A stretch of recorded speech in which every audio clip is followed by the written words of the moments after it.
Okay, so I basically tested like the video quality and all that stuff, and this is the best we're gonna get.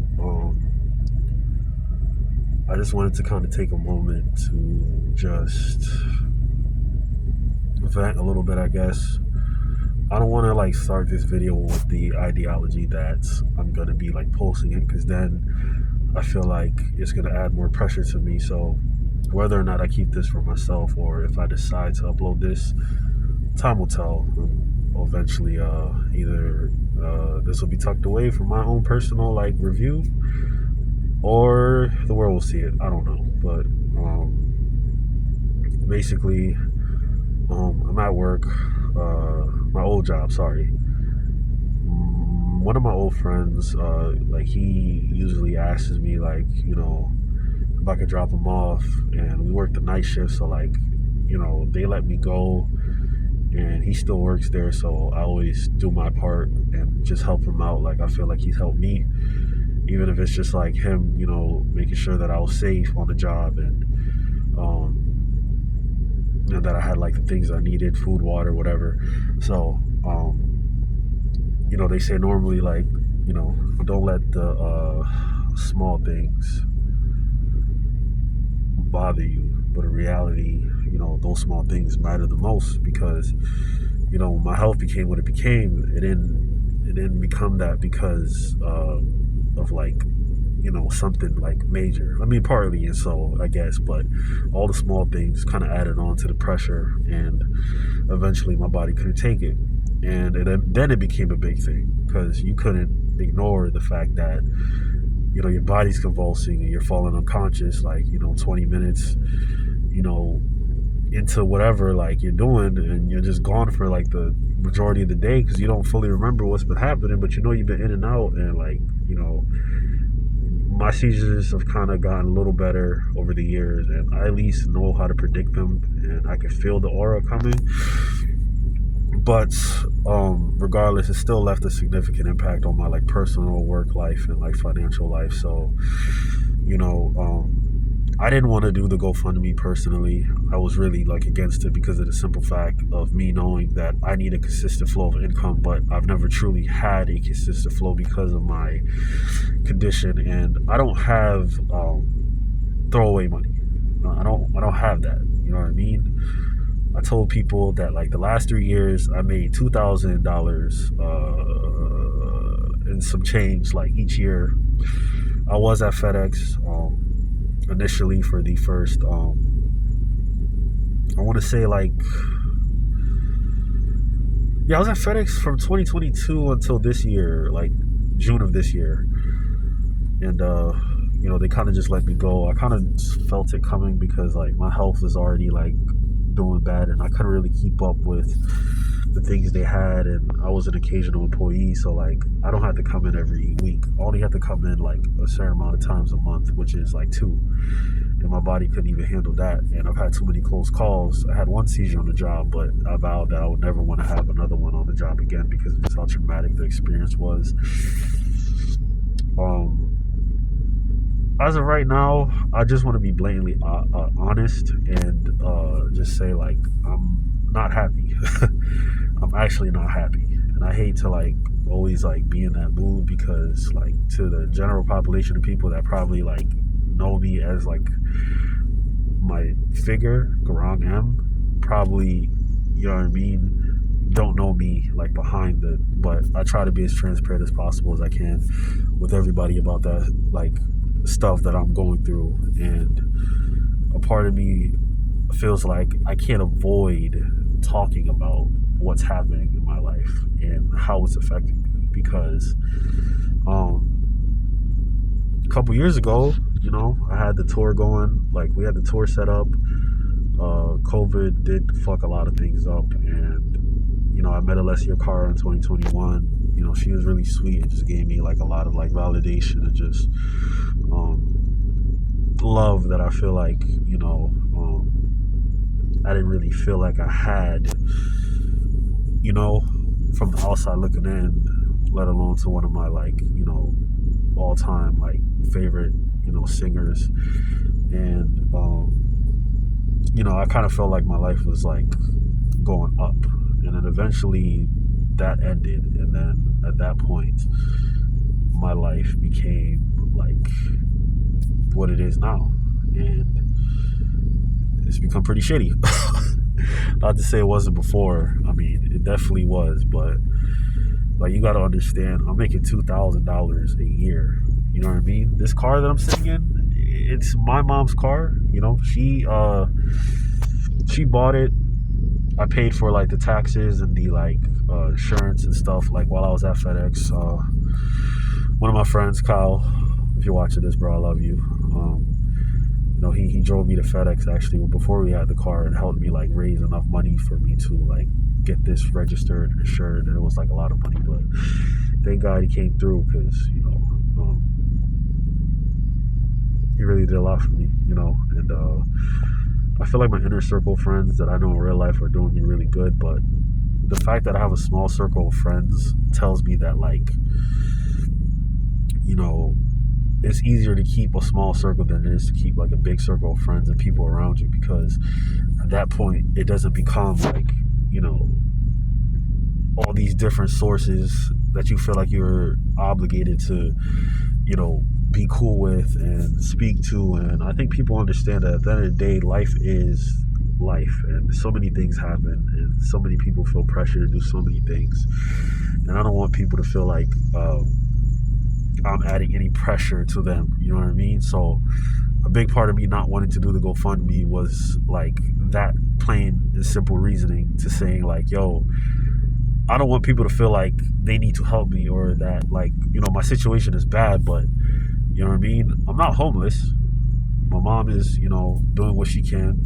She's not rich either. My family's not rich. Like, we do what we can, but like at some point, like I feel like the boat's sinking, but I don't know how much is actually seeable, at least from my end, because the thoughts are like getting over me, and like it's not good. I've been sick the past couple days, which is why I got the mask on. If I didn't mention already, I didn't want to get my friend sick, and he really wanted to go to work, so I drove him, and I even brought bro some food in my ABT, and I got myself some stuff. And once upon a time, like I couldn't even like afford to pay enough, or I didn't have enough to even pay to eat. So I would kind of just probably eat once like out of the day. If I'm lucky to get some snacks in between, I might be able to snag a couple things. But when you live like that for like a couple years and little to nothing changes, and you kind of go through that repetitive cycle,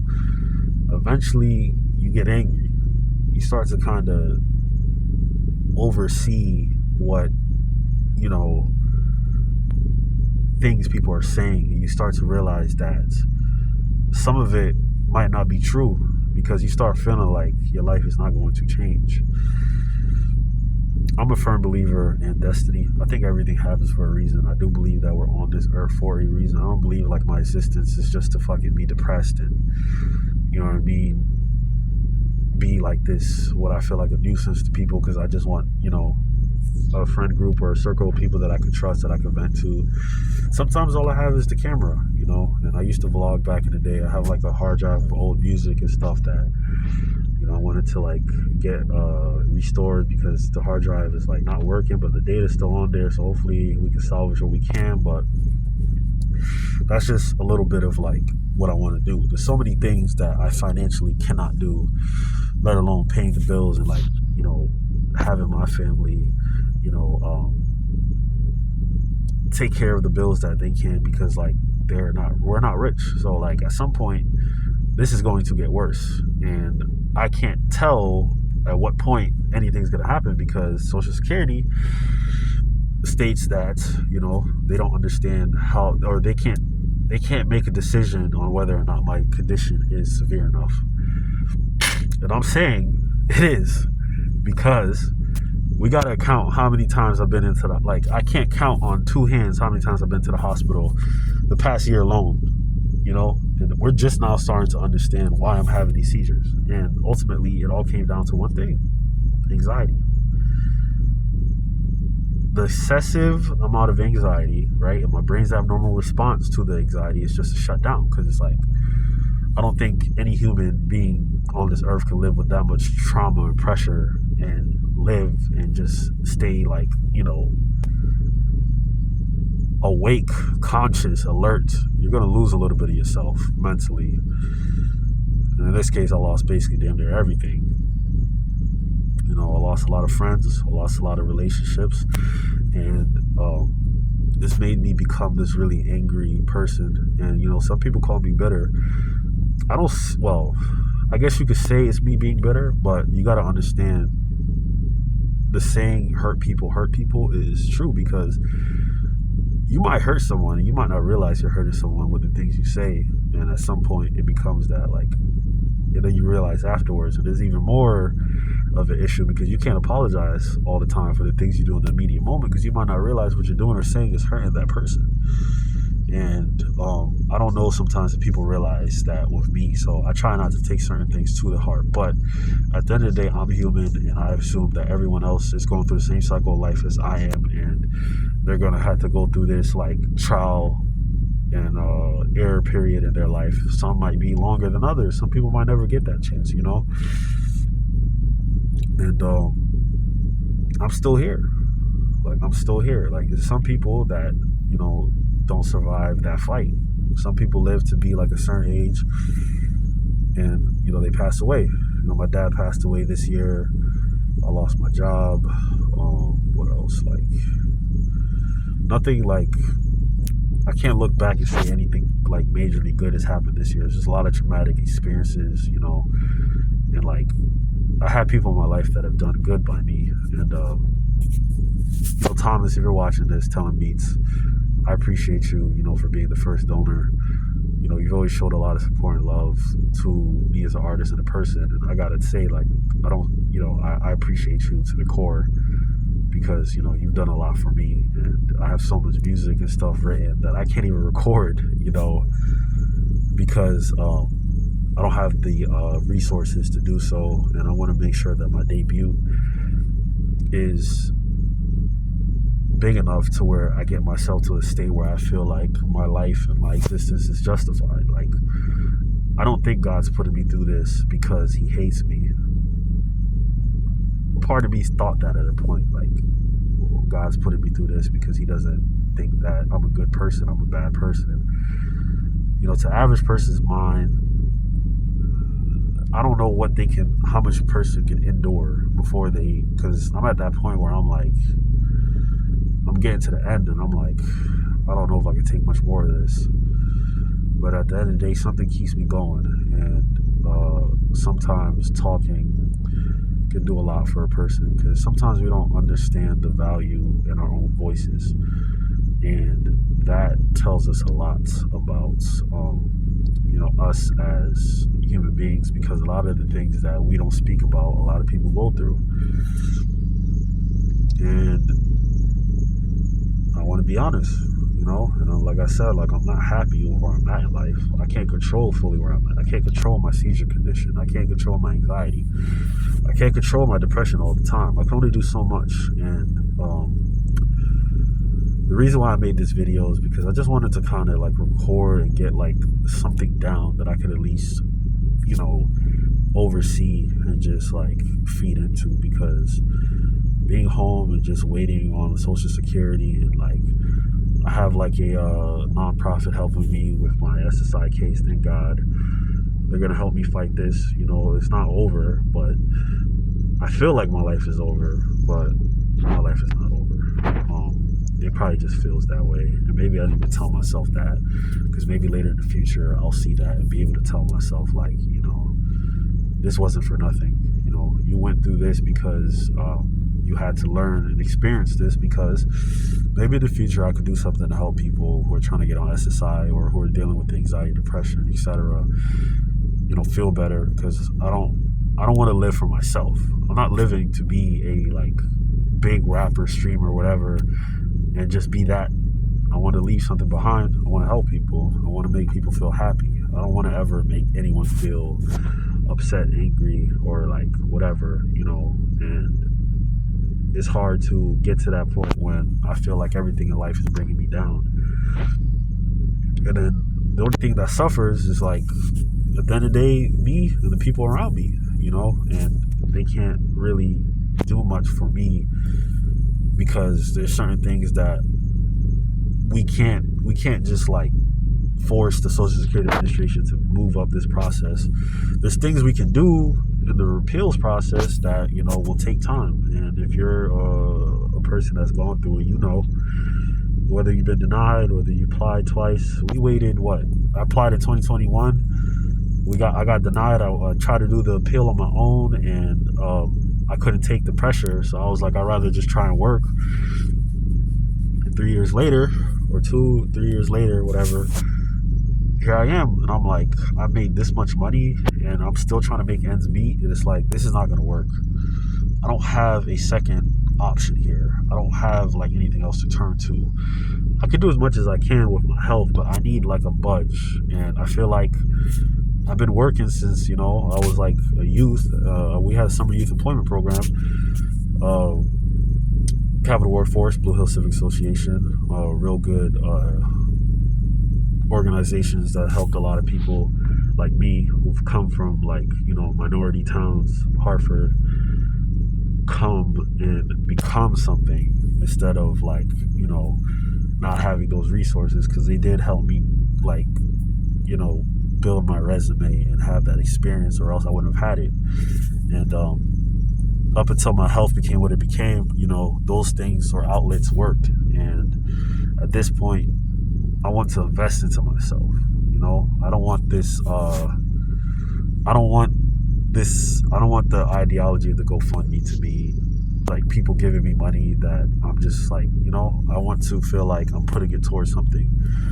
I want to work, I love entertainment. I want to uplift people. I want to make music. I want to stream. I want to do all that stuff. And I can't do it with what I have. I need backing. I need support from, the people in my life, the people around the world, the people, hurting. There's people hurting, that they don't have a camera and a phone maybe to write down their thoughts, or like a channel or like internet access to talk about these things. And hopefully I can be a vessel to voice those things, for those people, because sometimes you don't know what other people are going through. Some people don't have what I have, and I feel like I don't have a lot, and I don't make a lot. So it's like, does that mean that I'm worthless, or that my life isn't? Like, no. Sometimes I feel that way, a lot of the times, but it doesn't mean it's true. To anyone that's donated, if you're watching this on YouTube, if I post this, or if you haven't donated, if you're just watching, I appreciate you regardless. I don't really know if I'm going to post this. Like I said, I'm kind of just like in my thoughts right now, so I'm probably going to like eat here in a few, drive home. Hopefully I feel a little better. I might post this, I might not, I don't know yet. If I do, it'll be on my vlog channel, and I'll put the GoFundMe link in the description, so you guys can get an update. Hopefully I'll do some more updates while we get through the appeals process. Like I said, the appeals process could take anywhere from, my representative told me, 2 months to like 6 months to a fucking year. But I'm gonna hope that the process is no longer than 6 months, if not a couple more over. But I'm gonna need help along the way, and I'm gonna try to help myself to try to work and do like the minimal work, contract work, stream and stuff that I can, just to make myself feel like I'm at least doing something for myself and not letting my life go to waste. Because I feel like a part of me is just drifting away, and I don't want to let myself go without a bang. I gotta at least do something big before I go, because like Drake said it, right? YOLO. And I'm not gonna live again. There's not gonna be another Garang M. There's not gonna be another the first, you know what I mean, of my generation. First generation America. Pops, if you're watching this, sorry you had to go so soon. And I know you're watching over me. And I know God is taking care of you, and hopefully, He'll bless me on, and I can live in your spirit. You know what I mean? And we can take this to the moon, and then one day, when it's all said and done, I could at least let you know that I became something, and my life, wasn't just filled with pain and misery and hospital visits. So, like I said, miss you, pops.